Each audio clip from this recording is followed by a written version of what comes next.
Okay po, good morning. Pag-usapan natin ang 10 morning habits na nagpapataba sa inyo. Okay, ito yung mga 10 diet tips natin sa umaga. Hindi natin alam, umaga pa lang mali na ginagawa natin. Number 1, mabilis masyado kumain. Diba, pag kumain, sobra bilis. Wala pang 5 minutes, tapos na agad yung kinain. Mas marami po makakain nyo kung mabilis ang pagkain. Kaya ang tip natin, dapat nga mas mabagal, 'di ba? Mindful eating para mas mabilis mabusog. Kailangan kasi natin ng mga 15 to 20 minutes na may pagkain yung tiyan bago tayo mabubusog Kaya kung within 10 minutes lahat makakain nyo. Number 2, kulang sa tubig, 'di ba? Bad habit 'yan sa umaga. Pag kulang sa tubig, dehydrated tayo, 'di ba? Ang tip ko nga sa inyo, uminom ng 2 basong tubig sa umaga, 'di ba? Pag dehydrated, ang katawan mo sinasabi nauuhaw ka. Yung iba, nai-interpret yung uhaw kakain na sa platong kanin. Tubig lang kailangan ng katawan mo, kumain na sa platong kanin. So, nalilito yung katawan natin. So, pag dehydrated, constipated ka pa. 'Di ba? Mahirap dumumi, titigas ang dumi, bloated ka pa, 'di ba? So, kailangan nyo maligamgam na tubig sa umaga. Tsaka iba nga, ang tip nga natin, bago nga kumain, uminom ng 1 basong tubig o 2 para medyo busog na. O kung hindi tubig, sabaw, clear soup, 'di ba? Para medyo may laman na yan. Drink water. Number 3, bad habit. Ito yung iba, hindi na nagbe-breakfast. Okay? Skipping breakfast. So yung ayaw mag-almusal totally, mas masama po 'yun. Sasabihin na iba, di ba nakakapayat 'yun? Hindi tayo nag-aalmusal. Maraming problema kung hindi kayo mag-aalmusal. Okay? Unang-una, sa mga bata, hindi makaka-aral sa school o hindi makaka-answer ng exam, aantukin, kukuluan tiyan. Sa mga nagtatrabaho, hindi maganda ang trabaho ng gutom. Diba? So, kailangan may breakfast tayo. Isa pa nangyayari, pag hindi kayo nag-breakfast, 10 o'clock, 11 o'clock, gutom na kayo. Tapos, pag kumain kayo ng tanghalian, halos doble ang makakain nyo kumpara kung nag-breakfast na lang sana kayo. Sana yung breakfast nyo, tama-tama, tanghali, tama-tama. So, kailangan mag-almusal. Number 4, bad habit, kulang sa araw, sa umaga. May pag-aaral, yung hindi kulang sa araw, mas tumataba. Pero yung taong kompleto sa araw, sa vitamin D, more weight loss. Bakit kaya? Kasi sa umaga, kailangan natin yung araw, signal yan na gising na, umandar na yung metabolism, di ba? Parang ganado ka na magtrabaho, di ba? So, mas mabilis metabolism, mas magalaw tayo, mas pumapayat.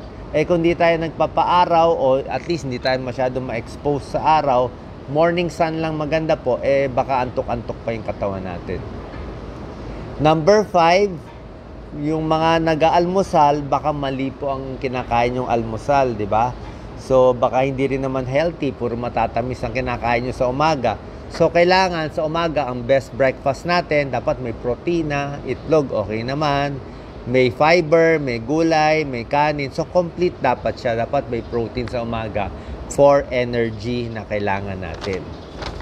Number 6, bad habit. Yung iba nga, nagbe-breakfast pero ang tatamis naman. Baka donut lang ang ginawang breakfast o baka kape na puro cream, 3 kutsaritang sugar, di ba? Tapos ang dami namang mga condiments, puro ketchup, puro mayonnaise. So pag fatty, creamy ang sa umaga, hindi rin po maganda. Tataba din tayo. Di ba? Dapat healthy yung breakfast natin. Number 7, ito maraming maling habit ng tao to Habang kumakain, kwento ng kwento. O nanonood ng Netflix, ng movies, di ba? Siyempre, kakapanood mo ng movies, kakakwentuhan mo, hindi mo namamalayan, ang dami mo na nakakain. Delikado po yun. Di ba? Ako nga, pag kumain ako, nilalagay ko na sa plato ko Ito na yung kakainin ko, ito na. Pag naubos yan, tapos na. Hindi katulad ni Doc Lisa, dukot ng dukot, nakakatatlong dukot. So, pag kwento ng kwento, hindi mo mamamalayan na parami na ang kain mo. Okay?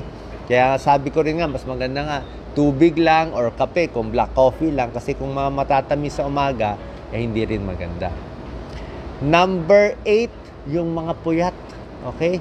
Yung mga puyat, kulang sa tulog, very stress, mas marami po makakain nyo. Kasi pag puyat tayo, hirap yung katawan natin, di ba? Mas puyat, mas mataas ang blood pressure, mas may palpitasyon, mas mahina ang katawan. Pagod ka, hilo-hilo ka, so dadaanin mo sa pagkain para makabawi sa puyat. Kaya mahirap talaga yung puyat, kahit yung mga night shift work. Kasi nga hinahanap ng katawan yung tulog na sapat na 7 to 8 hours. Yung sobrang tulog, actually, hindi rin naman maganda, di ba?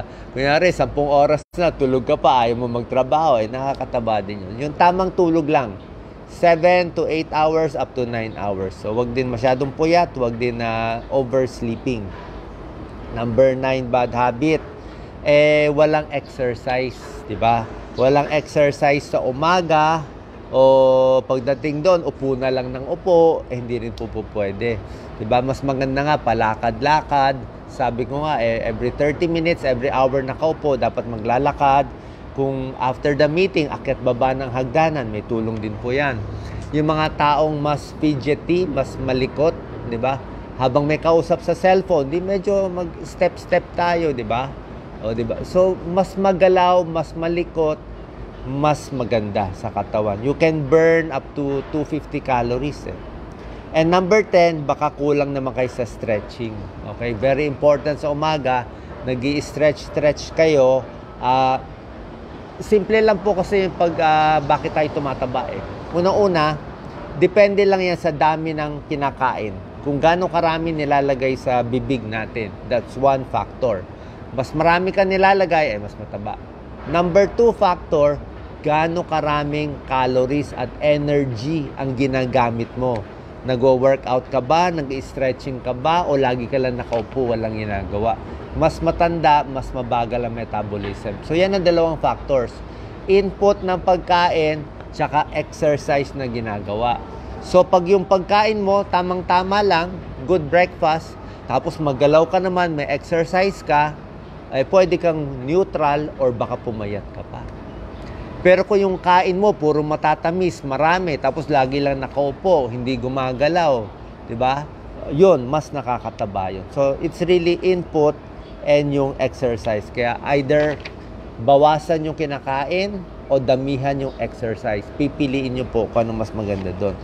Tsaka yung mga pampabilis ng metabolism natin. Isa pa, pwede rin maligo ng, di ba?